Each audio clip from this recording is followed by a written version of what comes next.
Halo semua, balik lagi di channel Teraokun. Sebelum pembahasannya dimulai, silahkan klik tombol subscribe dan aktifkan lonceng notifikasinya supaya kalian gak ketinggalan info dan teori terbaru seputar One Piece. Buat kalian yang mau informasi tambahan soal SBS atau databook, kalian bisa follow Instagram Teraokun. Di sana admin akan memposting soal SBS, databook, dan berbagai teori singkat. Sekarang lanjut ke pembahasan.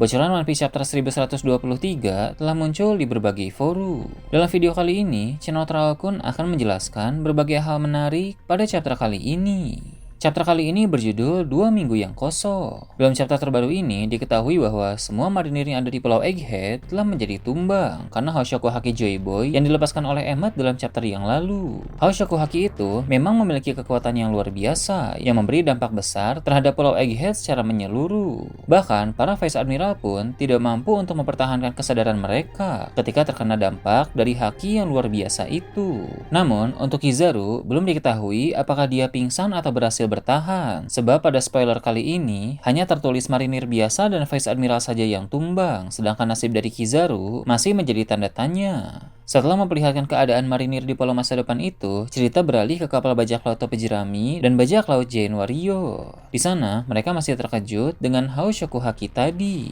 Dengan kekuatan dan skala sebesar itu, haki tersebut pasti memang bisa membuat banyak orang tercengang dan bertanya-tanya. Menurut Dory dan Brogy, Hoshoku Haki di Pulau Egghead barusan lebih kuat dari Hoshoku Haki milik Shanks. Seperti yang kita tahu, dua raksasa itu adalah teman Shanks dan mereka juga telah melihat sendiri bagaimana kehebatan haki milik Shanks saat mengalahkan bajak laut Kid di pantai Pulau Elba. Namun, walau mereka tahu bahwa Shanks memiliki Hoshoku Haki yang sangat kuat, tapi ternyata Hoshoku Haki dari Joy Boy masih lebih kuat lagi. Hal itu memang tampak sangat jelas dari bagaimana haki tersebut memberi dampak besar di Pulau Egghead dan juga langsung menonaktifkan wujud monster dari para Gorosei. Sejauh ini, itu adalah haki terkuat yang pernah diperlihatkan dalam cerita One Piece. Kemampuan milik sang Joy Boy benar-benar berada pada tingkatan yang berbeda. Selain Hoshoku Haki, Joy Boy juga menguasai Bushoshoku Haki dan Kenbushoku Haki pada tingkatan tertinggi, melampaui semua pengguna haki yang sudah pernah kita lihat hingga sekarang. Tak hanya soal haki, penguasaan Joy Boy terhadap kekuatan buah iblis Hito-Hitonomi model Nika juga sudah di tahap maksimal. Penguasaan Luffy terhadap kekuatan itu saat ini masih sangat jauh di bawah apabila dibandingkan dengan sang Joy Boy itu.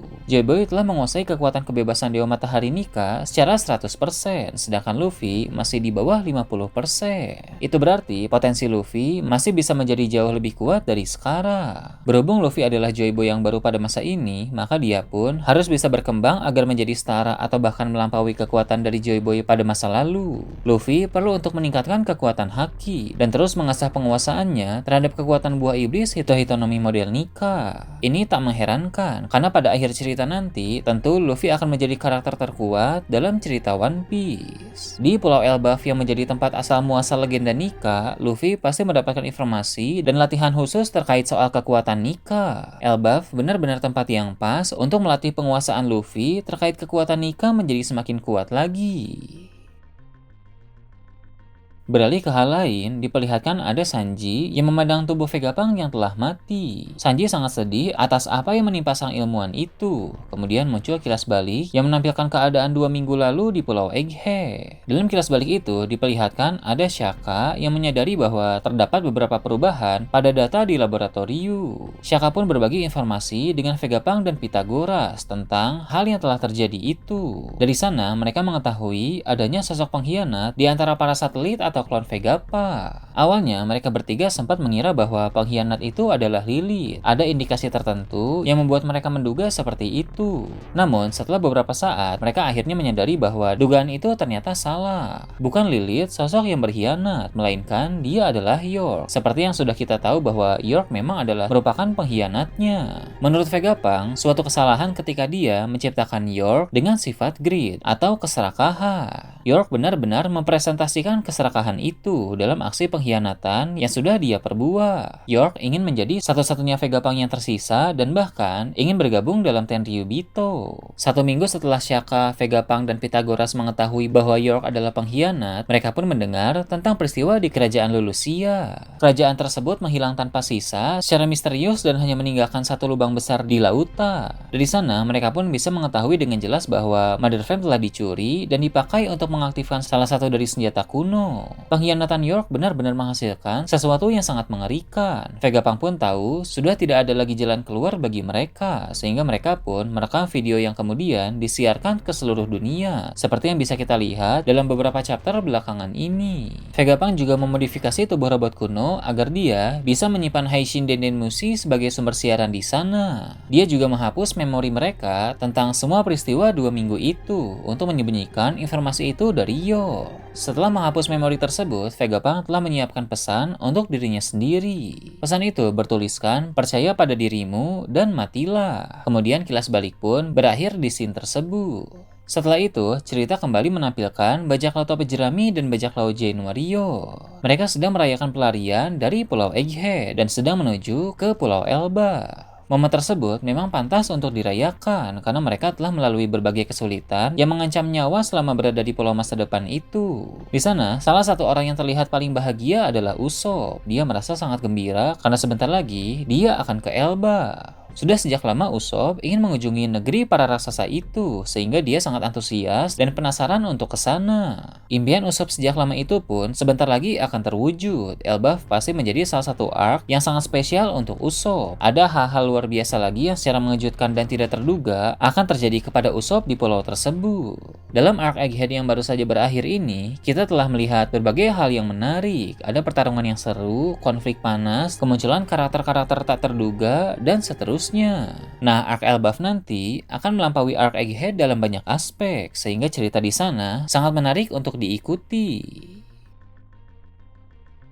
Cukup penasaran juga kira-kira konflik apa yang akan terjadi di negeri para raksasa itu, sebab dalam setiap arc pasti ada konflik tersendiri. Tentu Luffy juga menjadi ikut terlibat dalam konflik tersebut. Kemudian, hal menarik lainnya adalah siapa kira-kira musuh yang akan menjadi villain utama dalam arc Elbaf. Di Wano Kuni, kita telah melihat Luffy menghadapi musuh kuat seperti Kaido. Di Pulau Egghead, kita telah melihat Luffy mengalahkan Admiral Kizaru dan juga melawan para Gorosei. Nah, di Elbaf ini, musuh yang harus Luffy hadapi pun pasti sangat kuat. Tidak menutup kemungkinan akan ada juga pihak-pihak dari luar yang terlibat dalam cerita arc Elbaf. Pihak luar itu bisa beragam, mulai dari orang-orang yang menjadi sekutu Luffy hingga orang-orang yang menjadi musuh Luffy. Dalam arc Elbaf ini pun ada momen-momen di mana fokus cerita menampilkan keadaan di dunia luar. Sebagai contoh, saat arc Egghead berlangsung, ada saat di mana berbagai hal menarik di dunia luar diperlihatkan, seperti serangan Garp ke Pulau Hachinosu, aksi Shanks dalam mengalahkan Kid, kekalahan Law dari Kurohige, dan seterusnya. Maka tak mengherankan bila dalam arc Elbaf pun akan seperti itu, di mana pada saat-saat tertentu, cerita memperlihatkan keadaan penting di dunia luar. Di arc Elbaf juga akan menjadi momen pertama kali bagi Luffy mengetahui nasib Garp di Pulau Hachinosu.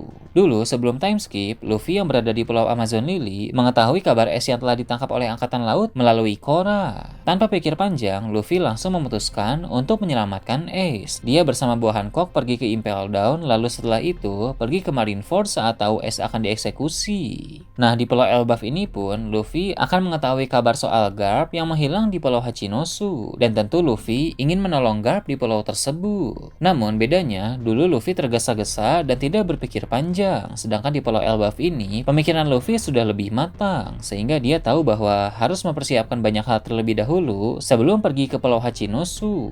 Persiapan itu diantaranya adalah Luffy harus berlatih haki lebih kuat lagi, karena melawan Kurohige yang bisa menetralkan buah iblis, haki akan lebih dominan dalam pertarungan melawannya. Luffy sudah tahu soal kemampuan Kurohige ini, karena di Impel Down, kekuatannya pernah dinetralkan juga oleh kegelapan milik Kurohige. Selain kekuatan diri sendiri, Luffy pun harus menyiapkan dulu para sekutu kuat yang akan membantunya. Pulau Hachinosu merupakan pulau bajak laut, sehingga pasukan yang dimiliki oleh Kurohige pasti sangat banyak. Setelah itu, ada hal menarik juga yang terungkap. Hal menarik itu adalah perkataan terakhir Vegapunk kepada Sanji sebelum sang ilmuwan jenius itu menghembuskan nafas terakhirnya. Saat itu, Vegapunk berkata, "Soal One Piece, aku berharap kru kalianlah yang akan mendapatkannya nanti." Vegapunk benar-benar menaruh harapan besar kepada bajak laut topi jerami. Seperti yang kita tahu, Vegapunk pernah bilang dalam siarannya bahwa nasib dunia akan bergantung pada siapa yang menemukan One Piece. Berhubung sekarang diketahui bahwa Vegapunk berharap harta legendaris itu ditemukan oleh bajak laut topi jerami, maka dengan kata lain, dia ingin agar nasib dunia berada di tangan Luffy dan kawan-kawan. Nah, itu tadi berbagai hal menarik pada chapter 1123. Gimana menurut kalian? Silahkan tulis di kolom komentar di bawah. Oke, segitu aja untuk pembahasan kali ini. Jangan lupa like, share, dan subscribe untuk video menarik selanjutnya. Gue Toraokun, Shambles.